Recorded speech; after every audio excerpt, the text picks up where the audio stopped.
لقد صدق الله رسوله الرؤيا بالحق لتدخلن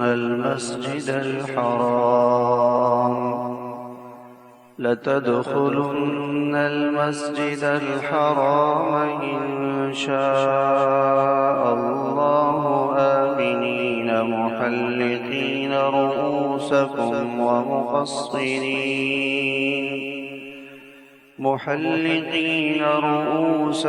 ومقصرين لا تخافون فعلم ما لم تعلموا فجعل من دون ذلك فتحا قريبا.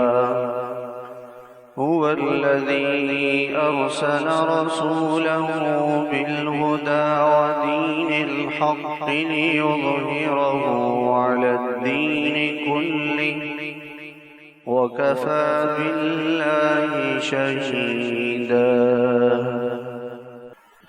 محمد رسول الله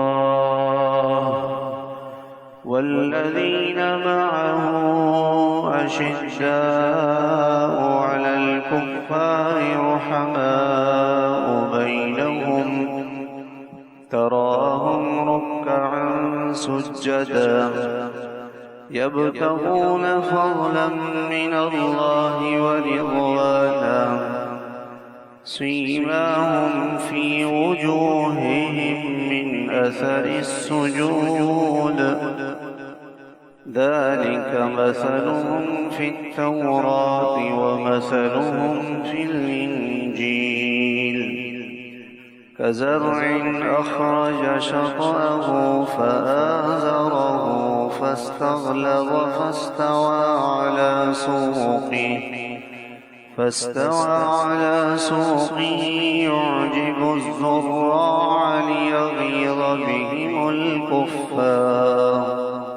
وعد الله الذين آمنوا وعملوا الصالحات منهم مغفرة وأجرا عظيما.